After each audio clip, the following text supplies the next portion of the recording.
Bonsoir à toutes et à tous, bienvenue dans cette édition d'information dans l'actualité ce soir. La Guinée place encore une fois la santé publique au cœur de ses priorités à Conakry. Le chef du gouvernement Amadou Riba a donné le coup d'envoi de la réunion régionale du programme élargi de vaccination.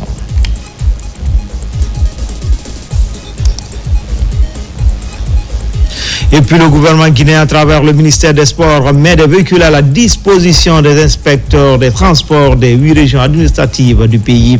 C'est pour renforcer leur capacité opérationnelle.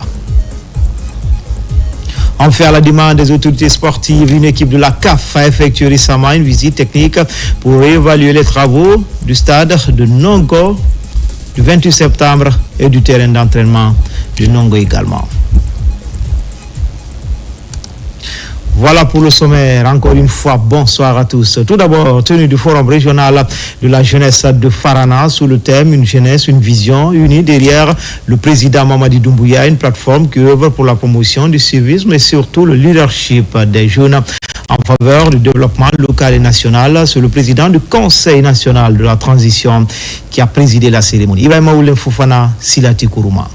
Elle constitue la première force de transformation économique, sociale, d'innovation et de progrès sur toutes les sphères de l'administration. Combien de jeunes sont ici aujourd'hui? Nous disons que c'est le pouvoir des jeunes. Par les jeunes et pour les jeunes. Tout le reste doit vous accompagner. Mais c'est à vous de prendre le premier pas. Plus de 250 jeunes prennent part à ce cadre d'échange, de formation, de planification stratégique afin de renforcer l'unité d'action de la jeunesse de Farana autour des valeurs de civisme, de paix, de leadership et de responsabilité communautaire. Les plus grands changements de l'histoire ont été portés par des jeunes de notre âge. L'indépendance des jeunes. C'est pourquoi je vous demanderai d'applaudir chaleureusement pour le premier président de la Guinée, feu camarade Ahmed Sékou. Les révolutions technologiques les plus audacieuses des jeunes. Les plus grands mouvements culturels, économiques et sportifs. Encore vous les jeunes. Alors, pourquoi pas vous? Et maintenant? Les organisateurs entendent mettre en place un mécanisme de coordination régionale pour le suivi des actions post-forum. Ils vont également identifier des jeunes ambassadeurs pour jouer le leadership. Au terme de la rencontre, un satisfecit de reconnaissance est décerné au président du CNT, Dr Dansa Kourouma, pour son appui au réseau des jeunes de Farana. Comme annoncé dans les titres, la Guinée place encore une fois la santé publique au cœur de ses priorités à Conakry. Le chef du gouvernement Amadou Riba a donné le coup d'envoi de la réunion régionale du programme élargi de vaccination. La rencontre regroupe 16 pays de l'Afrique de l'Ouest ainsi que l'Algérie, un rendez-vous capital pour une souveraineté vaccinale et une amélioration des performances en matière de couverture vaccinale. Hadi Kamara, Kabasouma, Alma Musman Kobelikita. Le gouvernement guinéen continue de montrer son engagement en faveur de la santé publique. C'est pourquoi Conakry accueille une rencontre sous-régionale de haut niveau consacrée à la vaccination en Afrique. Un cadre d'échange qui va renforcer la prévention et soutenir les programmes de santé prioritaires. Grâce aux efforts conjoints des gouvernements et des partenaires, des millions d'enfants africains ont été protégés contre les maladies graves, parfois mortelles. En Guinée, les progrès réalisés ces dernières années témoignent de la résilience et de l'engagement de notre pays. Le retour à l'initiative pour l'indépendance vaccinale garantissant la disponibilité continue des vaccins essentiels. La progression historique de la couverture vaccinale passant de 47% à 63% selon l'enquête menée par l'OMS et l'UNICEF. L'introduction pilote du vaccin contre le paludisme avec une couverture de 93% sur la cible initiale. La mise en œuvre pionnière de la co-administration des vaccins polio validée par l'OMS et l'UNICEF dans 100% des districts. Malgré les défis, notamment l'incendie tragique du 21 juin 2025 qui a détruit une grande partie de la chaîne du froid et des stocks vaccinaux, la Guinée a su réagir avec efficacité. Grâce à l'appui du gouvernement et des partenaires, les vaccins sont en cours de remplacement et la base logistique a été rapidement reconstruite. Nous sommes ici pour écouter, apprendre et agir ensemble. Nous n'attendons pas que les systèmes soient parfaits, nous les construisons en avançant. Ces experts de santé venus de plusieurs pays africains examinent déjà l'état d'avancement des programmes élargis de vaccination de la sous-région.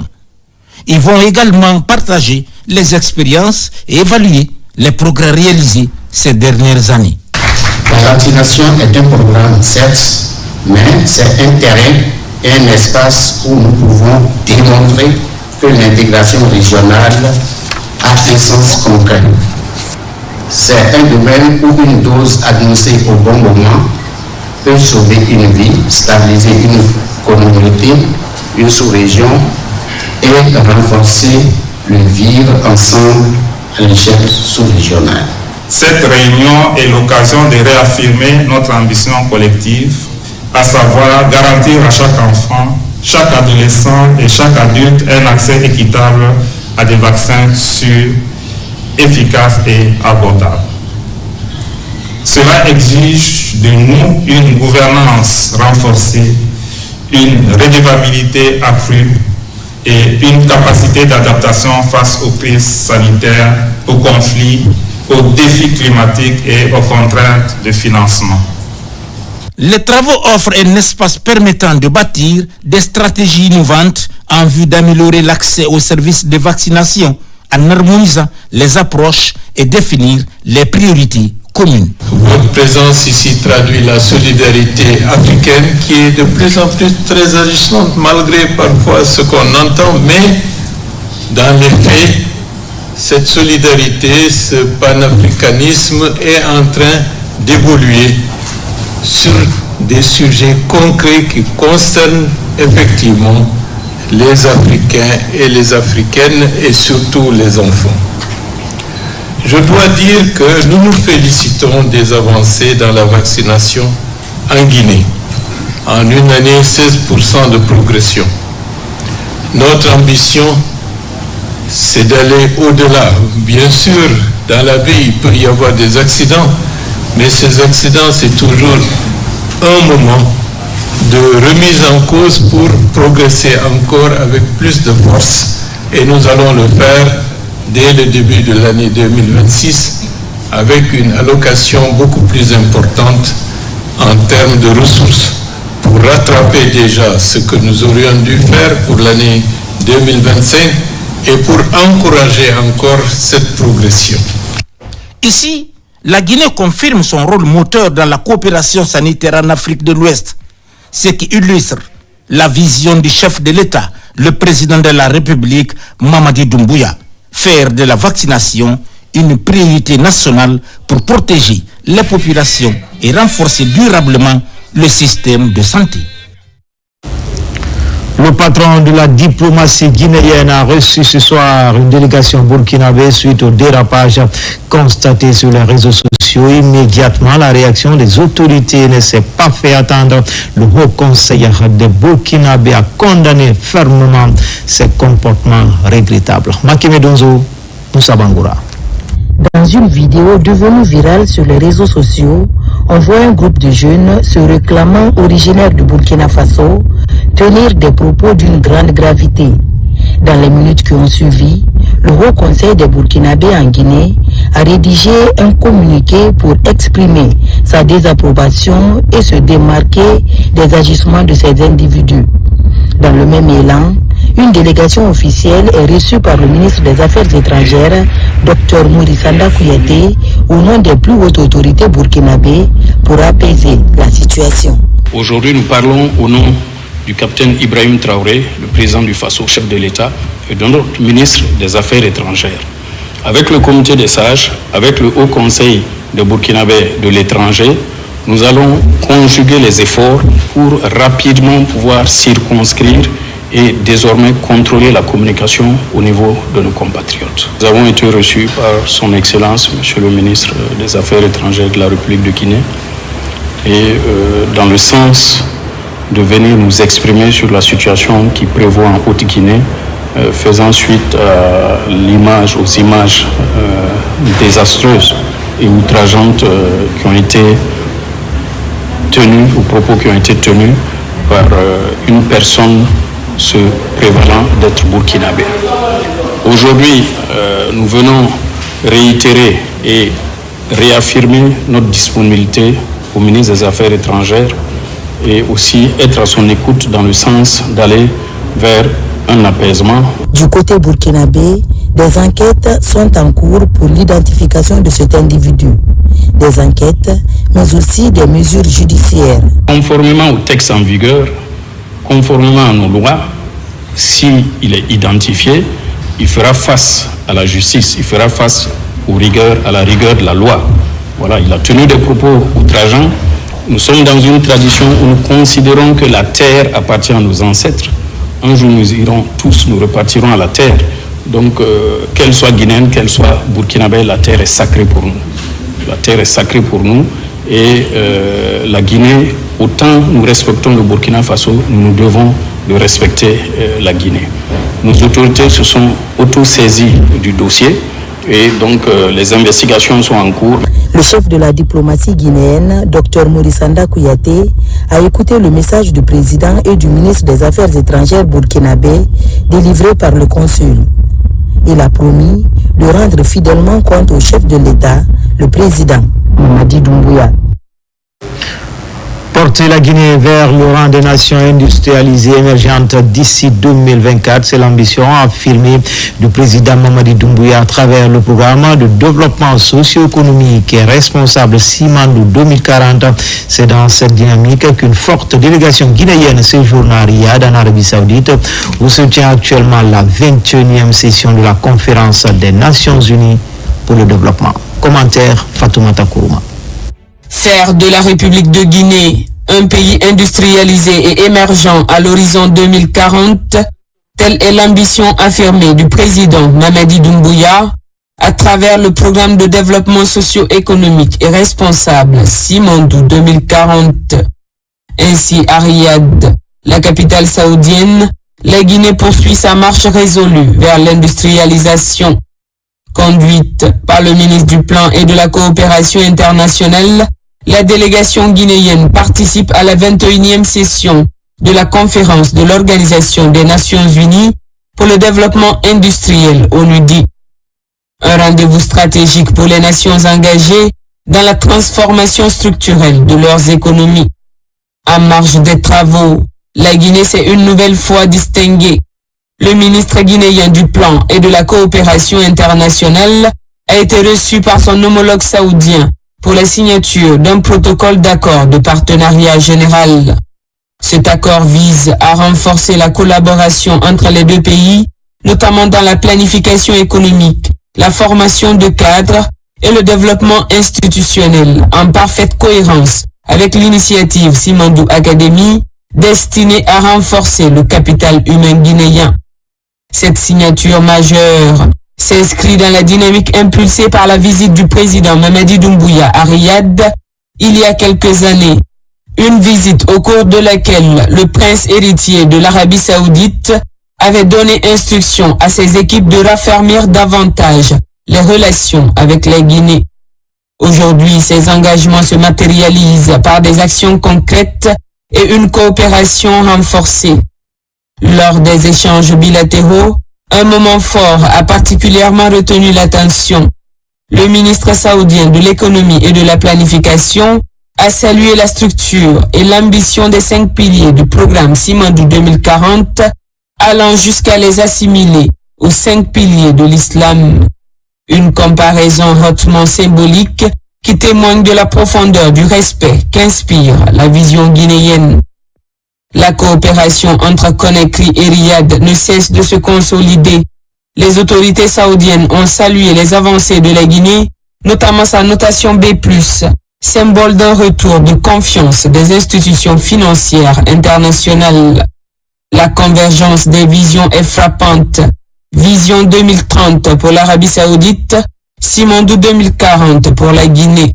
2 trajectoires ambitieuses portés par des dirigeants déterminés où le développement durable, l'industrialisation et la valorisation du capital humain sont des priorités communes. La rencontre entre les 2 ministres s'est soldée par un échange de présents dans une ambiance de parfaite cordialité. Au Convention Center du Ritz-Carlton de Riyad, la délégation guinéenne a pris part à la cérémonie d'ouverture de la conférence de l'ONU-DI. Un moment fort où les défis de l'industrialisation mondiale ont été au centre des échanges, avec un focus particulier sur l'Afrique comme nouveau pôle de croissance. Autre étape essentielle, la rencontre avec la Banque arabe pour le développement économique en Afrique, partenaire historique de la Guinée dans les secteurs des infrastructures, de l'énergie, de l'agriculture et du développement social. On est vraiment content de notre partenariat avec Badia. Notre coopération avec Badia est au beau fixe. Nous voulons vraiment, au-delà de ce qui est, mais aussi augmenter la participation de Badia avec le nouveau plan de développement qui est composé de 122 méga-projets, mais aussi 36 réformes que nous devons faire pour les 15 prochaines années. Nous voulons faire maintenant un partenariat global avec la coordination des fonds arabes. Donc, avec le plan de développement, nous souhaiterons proposer ça à la coordination des fonds arabes à Vienne l'année prochaine, Inch'Allah, avec la coordination des fonds arabes. On est tombé d'accord qu'ils vont faire un package global pour l'accompagnement de la Guinée. Les discussions ont également porté sur l'intensification des appuis dans les secteurs prioritaires, notamment les infrastructures, l'agriculture, l'énergie et les projets sociaux. En tout cas, nous, à la Badia, on est très ravis de recevoir Monsieur le ministre et la délégation qui l'accompagne.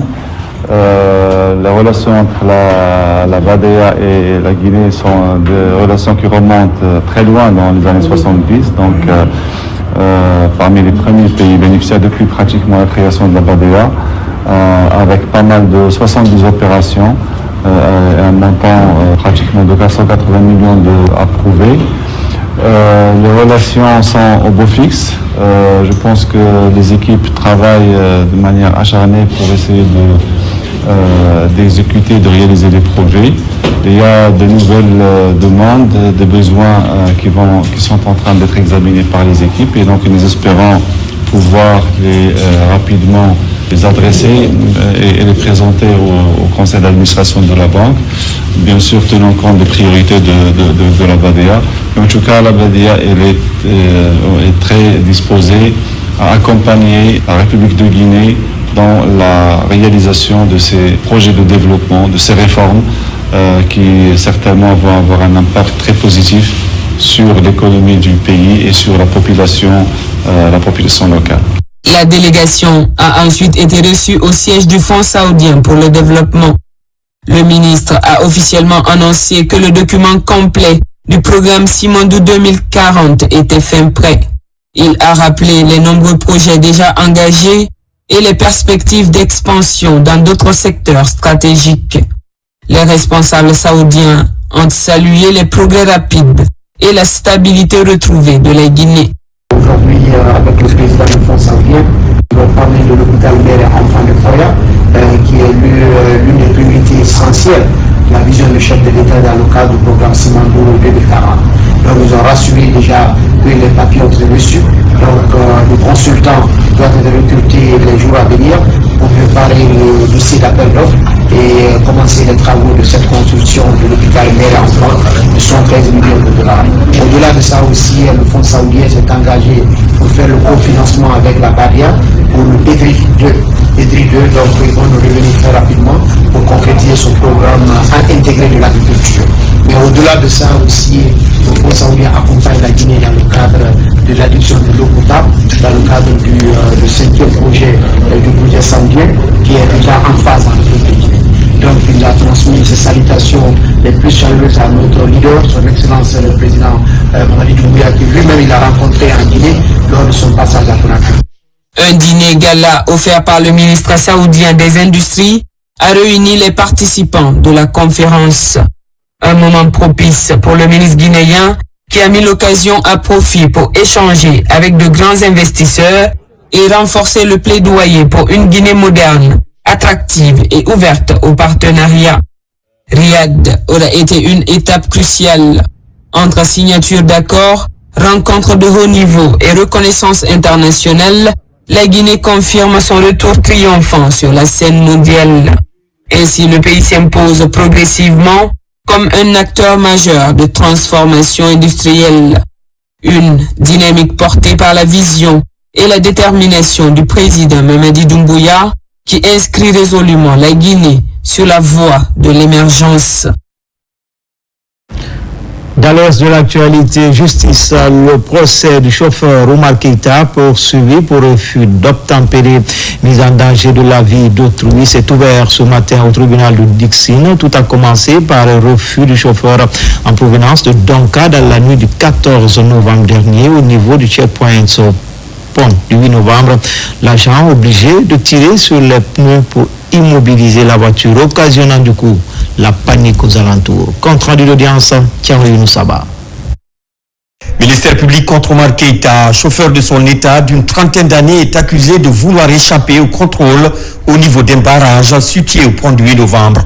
L'affaire survenue dans la nuit du 17 novembre 2025 a fait assez de bruit et créé de la panique dans la cité. Il a refusé non seulement de s'arrêter, mais il a foncé sous le barrage et il a continué allègrement son chemin. Il a fallu la hauteur de la Fégifoot pour qu'il soit rattrapé et pour que d'ailleurs qu'il puisse accepter de s'arrêter, il a fallu que l'agent tire sur les pneus du véhicule et finalement le véhicule n'a pu être immobilisé qu'au niveau de la Caisse nationale de la sécurité sociale.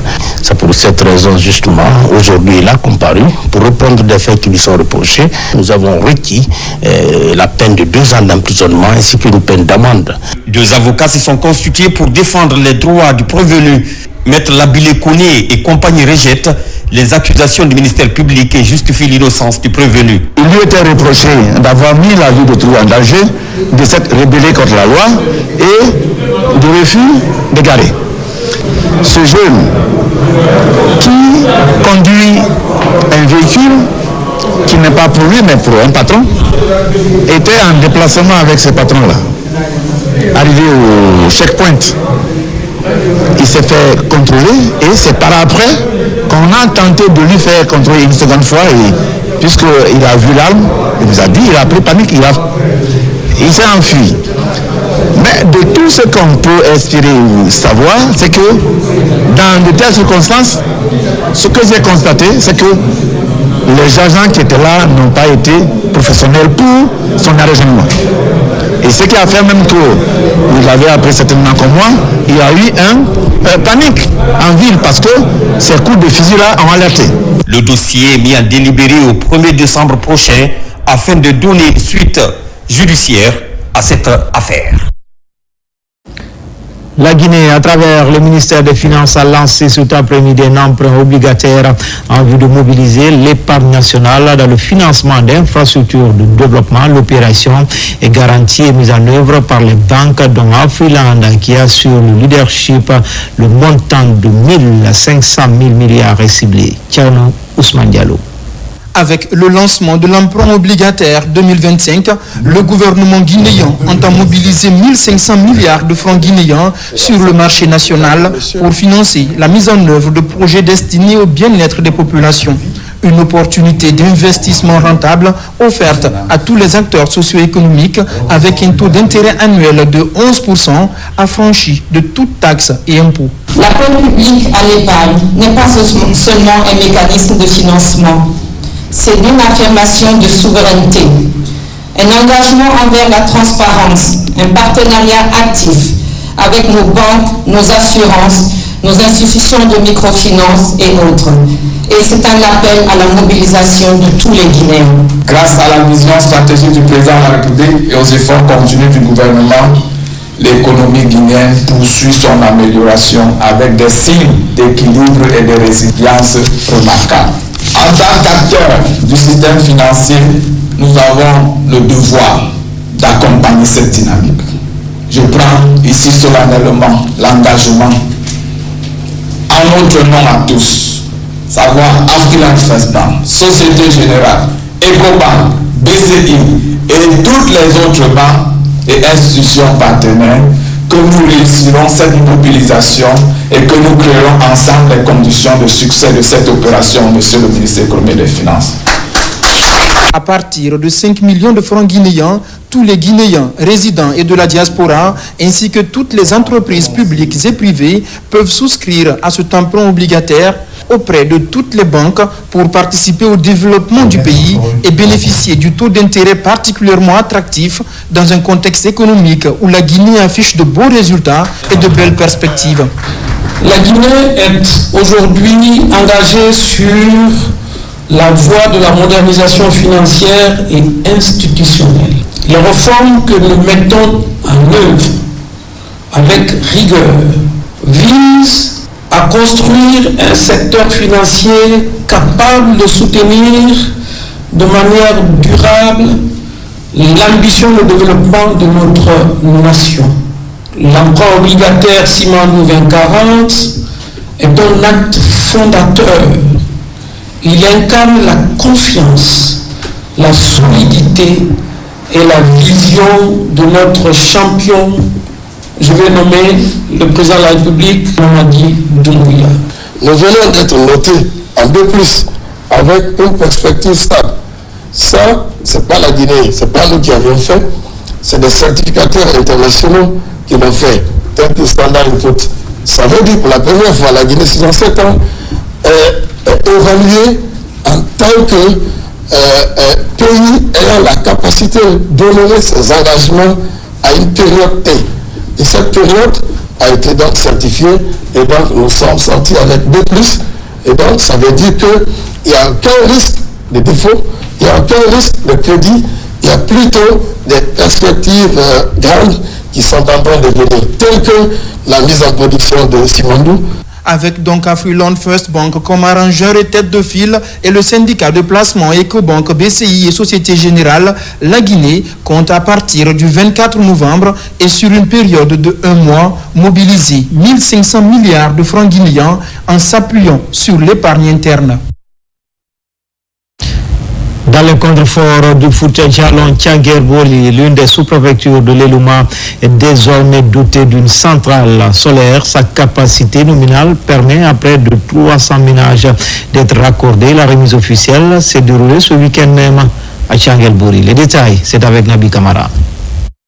L'électrification rurale au cœur des priorités du ministère de l'Énergie. C'est dans ce cadre qu'il vient de doter la sous-préfecture de Tianguer-Boli d'une centrale solaire. Une infrastructure énergétique moderne réalisée sur le terrain par l'Agence guinéenne d'électrification rurale, AGER, grâce à l'appui financier du Programme des Nations Unies pour le développement, PNUD. Nous avons ici une centrale solaire d'une puissance de 153 kW crête avec une capacité de stockage de plus de 250 kW. Et cette centrale solaire permet aussi d'avoir un réseau de distribution de près de 12 km, distribution et éclairage de près de 12 km dans la ville de Tianguer-Boli. Cette centrale de Tianguer-Boli qui est mise en service aujourd'hui sera entièrement gérée et la question de maintenance sera aussi prise en compte par un opérateur d'électrification rurale que nous avions sélectionné à cet effet. La centrale solaire de Tianguer-Boli permet le raccordement de 242 ménages. Toute chose qui traduit l'engagement du gouvernement du président Mamadi Doumbouya à faciliter aux citoyens de cette sous-préfecture de l'Elouma l'accès à l'électricité propre pour améliorer leurs conditions de vie. La Guinée a prouvé par des projets comme celui-ci qu'elle sait livrer, qu'elle sait gérer et qu'elle sait avancer. Habitants de Tianguer-Boli, cette centrale est la vôtre et je vous la confie. Prenez-en soin, valorisez-la, accompagnez-la. Ce bijou, nous l'entretiendrons comme cela se doit pour qu'elle soit réellement pérenne. Là, nous avons pris cet engagement devant Dieu et les hommes. La réalisation de la centrale solaire de Tianguer-Boli marque une avancée significative dans la mise en œuvre de la stratégie nationale d'électrification rurale en Guinée. Des stations d'épuration construites depuis bientôt 10 ans, mais jamais utilisées et pourtant nécessaires dans la chaîne d'assainissement de la capitale, sur le paradoxe que l'État guinéen, à travers le ministère de l'Hydraulique et des hydrocarbures en charge de l'assainissement, dit vouloir résoudre à Conakry. Mariam Kamara. Pour l'opérationnalisation effective de la chaîne d'assainissement, tous les maillons doivent être activés. Malheureusement, l'un des secteurs en défaillance reste celui des stations d'épurage et de pompage des eaux usées. un équipement essentiel pour l'assainissement de la capitale, mais qui reste à l'arrêt depuis plusieurs années. Face à ce gaspillage, au ministère de l'Hydraulique et des Hydrocarbures, il n'est plus acceptable qu'un tel investissement n'ait aucun impact pour les citoyens. Comme on est en train de maîtriser l'eau qui rentre, il faut qu'on commence à préparer en parallèle l'eau qui doit sortir et qui doit faire objet de traitement. Et ce qu'il ne faut pas du tout ignorer, que l'eau rejetée à la nature sans traitement est source de maladies et de création d'autres conséquences dont on ne pourra pas maîtriser. L'objectif est clair, rendre ces stations d'épuration et de pompage des eaux usées opérationnelles dans les meilleurs délais. Dans le cadre du don du Royaume du Maroc à la République de Guinée, l'Office national de l'électricité et de l'eau potable a fait l'étude d'un diagnostic du réseau d'assainissement de la ville de Conakry. Le rapport de mission d'étude d'avant-projet sommaire a recommandé la réhabilitation de la station d'épuration des eaux usées. Depuis 2011, l'achèvement des travaux, le projet n'a jamais fonctionné. Les autorités affirment vouloir désormais mettre à contribution ces stations d'épuration et de pompage des eaux usées pour plus d'impact dans le secteur de l'assainissement et assurer une gestion optimale de ces installations au bénéfice de tous. Le gouvernement guinéen, à travers le ministère des Transports, met des véhicules à la disposition des inspecteurs des transports des 8 régions administratives du pays. C'est pour renforcer les capacités opérationnelles de ces commis de l'État afin de bien gérer les actions publiques au profit des populations. Abraham Christophe Conté. Le ministère des Transports est dans une dynamique de renforcer les interventions des services déconcentralisés sur le terrain. Pour ce faire, le chef du département a procédé à la remise de 8 véhicules 4x4 aux inspecteurs régionaux du pays. Des engins roulants qui viennent désormais ajouter un plus dans l'amélioration des conditions de travail de ces commis de l'État dans les régions administratives, afin d'assurer le suivi des actions publiques. Notre ministère, dans cette logique de cohérence d'action gouvernementale, mais également dans le souci de favoriser un meilleur travail, des conditions de travail pour nos cadres qui sont à l'intérieur, a fourni ces différents véhicules et mis à disposition de tous nos inspecteurs régionaux des transports au nombre de 8, pour qu'eux, à leur tour, ils aient des facilités de travail. C'est désormais un ouf de soulagement pour les cadres bénéficiaires. Cet accompagnement en engin roulant vient ainsi répondre à un besoin longtemps exprimé par ses responsables locaux. Ces véhicules, nous rassurons au nom de tous les inspecteurs que ces véhicules seront exclusivement utilisés, très bien utilisés au service de la population guinéenne. Cette remise de véhicules s'inscrit dans un programme de modernisation de l'administration territoriale. La mobilisation d'un autre lot de moyens de déplacement serait en préparation, selon le ministre des Transports. Direction Sérédou, une des communes rurales de Macenta pour les échos de la 2e session du conseil d'administration de l'Institut de recherche agronomique de Guinée, des travaux qui ont permis d'évaluer les acquis et dresser le tableau des défis à relever. Fodé Camara. Sous le pied du Mont Ziama, véritable réserve de biosphère, les membres statutaires du conseil d'administration de l'Institut de recherche agronomique de Guinée ont choisi les jardins du centre de recherche agronomique de Sérédou. Des retrouvailles pour la 2e session du conseil d'administration de l'IRAG, une instance de gouvernance qui a choisi le sud du pays pour jeter un regard exhaustif sur le chemin parcouru et définir les priorités pour l'année 2026 qui pointe à l'horizon. Cette première journée de travail a été marquée par plusieurs présentations, notamment sur la revue des recommandations de la session dernière, mais on a aussi pu regarder un peu tout ce que font les divisions, les 4 divisions qu'il y a au sein de l'IRAG, que ce soit les ressources humaines, aborder les questions de formation, de qualification du personnel qui se trouve être quelque chose de vraiment essentiel. Nous avons aussi abordé tout ce qui est lié à l'appui scientifique, parce que l'IRAG c'est avant une structure de recherche, et nous avons vu l'état d'avancement des projets de recherche financés et les prochains résultats qu'on va tirer aussi de ces projets. Nous avons eu autour de toutes les présentations des débats vraiment intéressants sur le plan scientifique et technique. Il s'agit du capital humain. Quand tu parles de recherche, il faut parler de personnes bien formées, de techniciens bien formés, de la main-d'œuvre qualifiée. Autre chose qu'il faut mentionner, c'est l'ambition de ce conseil d'administration à collaborer avec l'Irak pour doter nos centres et stations de recherche des équipements de production agricole, des équipements de recherche comme le laboratoire de biotechnologie pour nous aider à aller vers la création variétale au regard du changement climatique.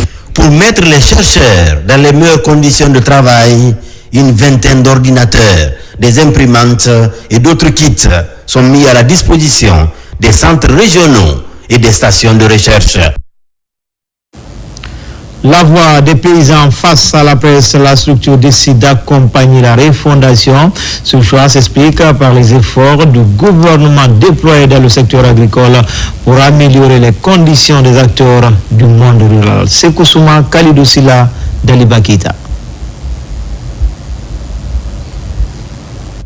Les membres, les voix des paysans VDP affichent une ambition claire, faire du monde rural et agro-pastoral une force politique incontournable au service du développement national. Leur objectif est de mobiliser le monde paysan pour former un bloc uni derrière le président Mamadi Doumbouya. Face aux médias, ils ont décliné leurs priorités. Depuis le 5 septembre, nos vies sont en train de changer. Beaucoup d'entre nous n'avaient pas de moyens importants. D'autres étaient à 10 hectares, aujourd'hui sont à une centaine. D'autres n'avaient pas d'interprofession, aujourd'hui sont structurés, organisés dans de nouveaux domaines avec des soutiens vraiment qui sont importants en termes de subventions et d'appui de l'État. Nous sommes convaincus que le candidat, durant cette phase de transition, nous a séduit et que si vraiment il est élu aux élections présidentielles du 28 décembre, il pourra mieux faire pour nous et mieux faire pour la Guinée. La voix des paysans VDP se présente comme la voix de tous les paysans de Guinée, agriculteurs, éleveurs, pêcheurs, exploitants forestiers, planteurs, ainsi que les jeunes et les femmes du monde rural. Convaincus des réalisations du président Mamadi Doumbouya, ces acteurs du monde rural sont prêts à l'accompagner pour bâtir une Guinée unie et prospère. Nous sommes reconnaissants envers le candidat Mamadi Doumbouya. Qui de mieux que nous? Nous avons reçu des tracteurs, nous avons reçu des moissonneuses batteuses, nous avons reçu des semences, nous avons reçu des intrants agricoles. Alors, nous sommes organisés sur nos propres moyens pour sensibiliser à l'intérieur. Nous avons mis un plan en place. Aujourd'hui, nous sommes dans une dynamique. L'agriculture revient aux agriculteurs, aux éleveurs, aux pêcheurs et aux forestiers. Que nous soyons vraiment au centre des décisions de tout ce qui fait attrait ou fait élan à l'agriculture. Les membres, les voix des paysans VDP ne comptent pas s'arrêter là. Ils prévoient de sillonner le pays pour expliquer en détail les avancées de la gouvernance de Mamadi Doumbouya et mobiliser davantage de soutien. La comorbidité avec le VIH en Guinée, la thématique est débattue entre professionnels de la santé. L'agence italienne pour la coopération appuie l'exercice, la lutte contre les maladies qui aggravent le VIH, principal enjeu de cette croisade. Abouakar Junior Kamara. Renforcer les connaissances et compétences des médecins et infirmiers sur la prise en charge intégrée des comorbidités liées au VIH, approfondir les connaissances sur la tuberculose et ses liens avec le VIH et la stratégie de prévention et de traitement, la mise à jour sur l'épidémiologie et la prise en charge des hépatites virales en Guinée sont entre autres thématiques abordées au cours de cette formation des professionnels de santé venus de plusieurs préfectures de la Guinée, mais aussi les étudiants en médecine de l'université Gamal Abdel Nasser de Conakry. L'objectif, c'est de les amener à faire des échanges pratiques sur la prise en charge des patients, également de leur donner des connaissances nouvelles sur ce qui se fait actuellement ailleurs, même si ça ne se pratique pas chez nous, dans la prise en charge des patients vivant avec le VIH. Cette formation liée à la comorbidité avec le VIH et les défis qui s'imposent sur la gestion intégrée du patient obéit aux principes de professionnalisme et d'expérience. Je salue cette formation qui permet de nous adresser au problème de la prise en charge du VIH d'une manière plus globale, en adressant aussi les autres maladies qui peuvent être présentes, qui peuvent se rencontrer dans la prise en charge du VIH. C'est pour dire que dans les prochains 5 jours, mon espoir, ma confiance totale, c'est que les gens qui participeront avec attention, ils vont apprendre quelque chose. Ça va être très utile pour faire de la Guinée un pays exemplaire dans la gestion des comorbidités. les défis liés à la gestion des maladies non transmissibles et la transition épidémiologique en Guinée, avec un focus particulier sur l'hypertension. Ces partages d'expériences entre les professionnels de la santé vont permettre d'éradiquer plusieurs maladies chroniques en Guinée. C'est une thématique qui nous concerne tous. Comment mieux s'alimenter pour améliorer notre bien-être et nos performances au travail. Des professionnels et étudiants débattent du thème dans une université de la place. L'initiative est portée par la Maison du bien-être en Guinée. Marouane Kamara. Dans cet amphithéâtre, salariés, étudiants et professionnels sont en quête de solutions concrètes pour améliorer leur santé. À travers cette conférence débat sur l'alimentation saine, le bien-être et la performance au travail, ils comprennent comment s'alimenter pour vivre longtemps et en bonne santé. Le programme s'inscrit dans le lancement officiel de la Maison du bien-être Seva Guinée. Nous constatons aujourd'hui que malgré que nous fournissons beaucoup d'efforts pour former des gens et autres, mais le nombre de malades augmente. Mais c'est parce que quelque part notre alimentation est dénaturée, hyper transformée. On s'oriente vers d'autres choses au lieu de véritablement nous concentrer à être artisans et acteurs de notre santé. C'est au vu de tout ceci que nous avons décidé de faire du bien-être un élément clé qui doit amener chaque Africain à vivre longtemps, heureux et en bonne santé. Une journée de conférences riche en informations et en découvertes. Elle a permis aux participants de découvrir les liens étroits entre alimentation et performance au travail. Cette journée a été autant enrichissante qu'inspirante pour moi. Ça a été une occasion pour moi encore d'apprendre plus sur l'alimentation et le bien-être humain. Les aliments, l'eau, ils constituent la base de la vie. Alors si nous ne prenons pas soin de notre alimentation, je pense que ça va être très très grave dans le futur.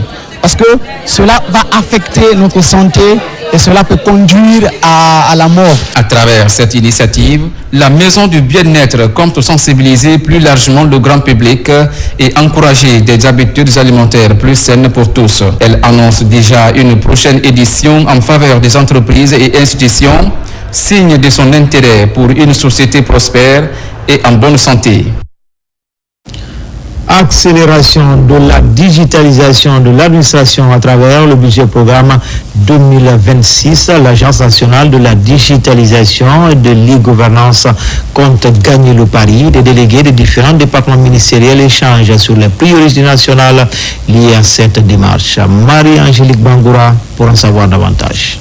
En clôturant cette rencontre dédiée à la digitalisation des services publics, l'Agence nationale de la digitalisation et de l'e-gouvernance, avec la Direction nationale des technologies de l'information et de l'économie numérique, réaffirme sa détermination à faire du numérique un levier central de performance administrative. Ces deux directions conjuguent leurs efforts pour accompagner l'administration publique dans la mise en œuvre du budget programme 2026 en mettant l'accent sur les priorités nationales. Les objectifs recherchés sont travailler sur un portefeuille consolidé des projets numériques de l'ensemble des ministères, mais aussi définir une feuille de route et enfin d'outiller les services de modernisation du système d'information sur la prioritisation de leurs projets, leur maturité et comment est-ce que nous comptons les mettre en œuvre. Le plus important, c'est d'élaborer un portefeuille de projets budgétisé avec des niveaux de maturité clairement identifiés qui vont permettre d'avoir une vision harmonisée, consolidée, mutualisée et ces projets qui vont être éligibles au niveau du budget programme. Cette rencontre a permis d'échanger et d'harmoniser les visions dans le but de définir les actions stratégiques qui guideront l'implémentation progressive des projets numériques. Grâce à un cadre collaboratif renforcé, les départements ministériels disposent désormais d'une feuille de route claire pour intégrer pleinement le digital dans leur programme. À travers cette conférence de digitalisation de l'Andé, ça vient à point nommé pour nous permettre d'avoir un système d'information fédéré pour la bonne collecte d'informations et pour une bonne prise de décision au niveau de la gestion de nos finances publiques. L'Agence nationale de la digitalisation et de l'e-gouvernance réaffirme son engagement à accompagner les départements ministériels afin de bâtir un écosystème public résolument tourné vers l'innovation et le service aux citoyens par le digital. C'est une initiative citoyenne pour appuyer les idéaux de la refondation. La structure est dénommée la Guinée-Malagny qui s'active sur le terrain pour rehausser le nombre d'adhérents au projet de société du président Mamadi Doumbouya. Diarra Diallo, Morlaï Souma. En Guinée, le nombre des adhérents aux idéaux du CNRD continue de s'accroître pour accompagner le processus de développement durable enclenché depuis le 5 septembre 2021. En prélude de son congrès inaugural, cette structure citoyenne, la Guinée-Malagny, a fait part de son engagement pour soutenir les acquis de développement. Le 17 mai 2025, la Guinée à Malagny a fait une grande cérémonie au boulevard Tchédiangou, suite à une promesse que nous avons tenue aux autorités pour leur dire que le président Mamadi Doumbouya est notre fils. Nous l'avons adopté et pour montrer au monde, nous avons dit que nous allons, comme on le dit chez nous traditionnellement, le pain pour porter l'enfant au bout. Notre rôle, c'est d'achever l'œuvre que nous avons commencée.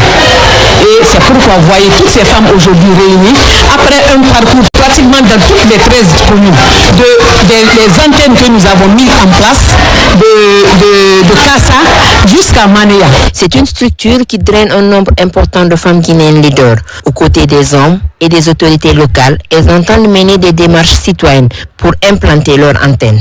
C'est pour revitaliser notre action. Ce qu'on a fait hier, ce qu'on a prouvé à l'ensemble des Guinéens, nous pouvons aujourd'hui finaliser cela et continuer notre chemin. C'est pour cela qu'on vous a mobilisé pour vous dire qu'on n'a pas encore croisé les bras. Nous suivons ce que nous avons commencé hier. La promotion de la bonne gouvernance démocratique en Guinée constitue une préoccupation majeure pour cette structure. Elle sera représentée un peu partout dans la capitale Conakry et environnant une fois que ces antennes seront déjà installées. À tout bout de champ, la Guinée-Malagny est résolument déterminée à préserver les acquis de développement socio-économique du pays. À l'approche de la présidentielle du 28 décembre prochain, des initiatives se multiplient à l'intérieur du pays pour prôner la paix. À Kankan, un rendez-vous religieux est organisé par le CD d'Andia numéro 4 pour implorer la grâce divine. Toumani Siradialo, Djamoukaba. À la grande mosquée de Kankan, un rendez-vous religieux est organisé pour prôner la paix. À cette rencontre, des fils du pays, autour du Saint-Coran, ils se donnent la main pour renforcer l'unité nationale. Parmi les bénédictions formulées, une élection présidentielle apaisée et la tranquillité sur toute l'étendue du territoire national. Qui dit élection présidentielle parle de campagne électorale et on veut éviter une campagne tumultueuse dans notre pays. Pour éviter tout ceci, tous les vacarmes, on a dit qu'il faut faire appel à toute la région de Kankan, à toute la communauté de Kankan, disons à toutes les composantes qui sont dans la ville de Kankan pour pouvoir organiser cette lecture de Saint-Coran, pour qu'on ait une campagne apaisée et avec vraiment une campagne qui sera dans la cohésion sociale. L'unité d'action pour une paix durable est l'un des objectifs pour saluer les réformes engagées par le chef de l'État Mamadi Doumbouya. L'émergence socio-économique de la République de Guinée, voilà le souhait du CD d'Andia numéro 4, engagé à promouvoir le vivre ensemble. Donc ni anyambolo de nyambolo ça yamana ni sabati. On doit se donner la main pour promouvoir la paix et la cohabitation pacifique dans notre pays. La lutte contre les conflits pour que règne la stabilité au sein des communautés est notre souhait.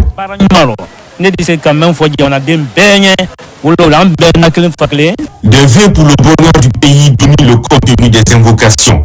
Cet autre rendez-vous organisé par ce groupe d'âge qui porte le flambeau de la Mamaya à Kankan est à perpétuer pour que règne la fraternité avant, pendant et après la présidentielle du 28 décembre 2025. Dans l'actualité également, à la demande des autorités sportives, une équipe de la CAF a effectué récemment une visite technique pour évaluer les travaux du stade de Nongo du 28 septembre et du terrain d'entraînement de Nongo avec les équipes de Guico Press, du ministère des Sports et de l'ACGP. L'expert a échangé sur les points importants pour l'homologation du vieux stade en chantier depuis près de 2 ans. Koumara Moussa. C'est une visite aux allures d'inspection dans ces temples du football guinéen. Le stade du 28 septembre, longtemps symbole d'histoire et de ferveur populaire, doit se conformer à un ensemble d'exigences techniques modernes. Avec cet émissaire de la CAF, les points considérés comme prioritaires sont passés au pays fin. La mise aux normes des vestiaires, la conformité des installations électriques, la solidité des tribunes. À corriger, le tunnel qui mène à l'hiver des Jeux. Le feedback était très bon et il y a juste un vrai travail qui est en discussion, qui reste, c'est de permettre d'avoir un tunnel pour que les joueurs des deux équipes puissent sortir au milieu au lieu de sortir des deux côtés. Et ça, c'est un vrai travail qui est en discussion. Est-ce que nous allons le faire? Parce que le stade a été fait dans les années 60 et que les joueurs ont l'habitude de sortir des deux côtés. Et actuellement, la réglementation, c'est que les joueurs sortent au beau milieu du stade et les deux équipes côte à côte. Entre réunion technique et visite du chantier, les propos de l'émissaire CAF sont encourageants. Le chantier du stade du 28 septembre est exécuté à 90%. Aujourd'hui, quelle est notre référence? C'est le cahier des charges de la CAF. La CAF a émis un cahier des charges et notre devoir en tant que société, c'est de respecter tous les points de ce cahier de charges. Et donc quand il y a un de ces points où on n'est pas encore parfait, il est de notre devoir, bien entendu, de nous aligner sur les exigences de la CAF. Au stade de Langor, plus de 70% des travaux sont déjà réalisés. Les vestiaires, la tribune de presse, le parking, tout se transforme et s'adapte aux normes exigées. Les critères de la CAF de la Viva, ils sont dynamiques. Quand ils commencent aujourd'hui BCN, on voit que ça c'est pas statique. Donc ce qu'il a dit, ça peut être vrai, mais c'est pas incorrigeable. On va tous les corriger. C'est pas des choses qu'on ne peut pas corriger. C'est pas possible. À l'issue de cette visite demandée par les autorités sportives, le rapport de l'émissaire CAF sera déterminant.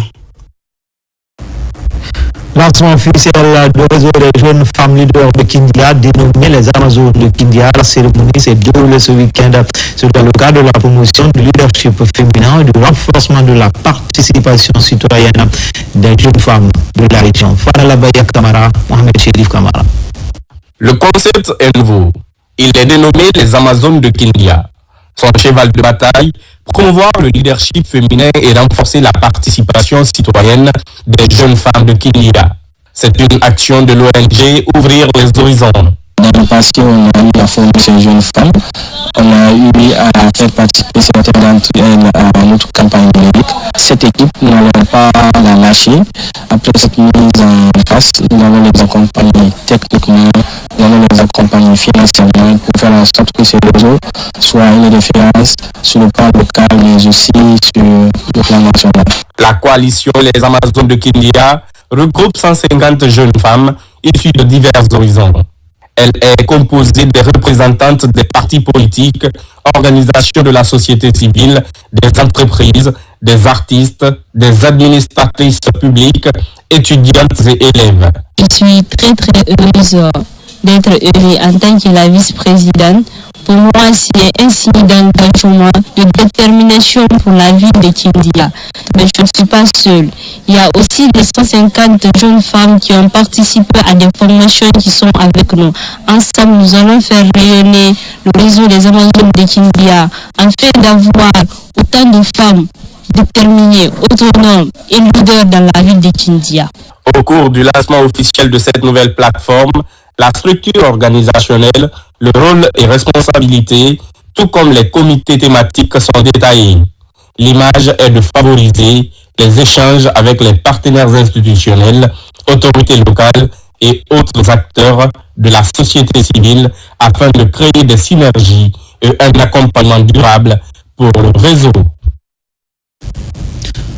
Enfin, humanitaire, Lions Club Conakry qui mobilise des fonds pour construire une école primaire dans la commune rurale de Madinaoula, préfecture de Kindia. La levée de fonds se fait autour d'un dîner organisé à l'occasion de l'anniversaire de cette structure. Bosman Lansana Maïsila. Un dîner gala qui commémore l'anniversaire de Lions Club Conakry Kiki. À travers cette mobilisation festive autour de la gastronomie, les organisateurs lèvent des fonds. Ils sont destinés à la construction d'une école primaire de 6 classes, une direction et des latrines pour les communautés de Madinaoula dans la préfecture de Kindia. Franchement, ça nous a touché lorsqu'on a rencontré les parents de Madinaoula. Ils ont lancé un cri de cœur. Ils ont pleuré envers nous. Et aujourd'hui, notre objectif principal, c'est de les accompagner, de construire une école digne de nom où les enfants peuvent s'épanouir, peuvent se récréer et peuvent être fiers de leur sous-préfecture. Donc à peu près, nous avons besoin de $110 000 pour réaliser ce projet. Ce fut une belle cérémonie, une association caritative qui est là pour aider les personnes en besoin. C'était une première et tout, mais en tout cas, j'espère que ce ne sera pas la dernière. Cet anniversaire est une occasion pour Lions Club Conakry Kiki de raviver la flamme pour une année de service, de solidarité, d'impact et de réussite. Les défis de nos communautés sont nombreux. Précarité croissante, enjeux sanitaires, éducation, inclusion des jeunes, résilience économique. Au cours de la cérémonie, des prix de reconnaissance sont décernés à certaines personnes qui ont marqué le club par leur dévouement. Une mesure pour davantage galvaniser la nouvelle équipe qui met déjà la barre très haut. Et c'est ainsi que se termine ce journal. L'actualité se poursuit sur le www.rtgguinéen.info. À bientôt pour d'autres actualités sur la Guinée, notre paradis terre de richesse et d'innovation. Inch'Allah.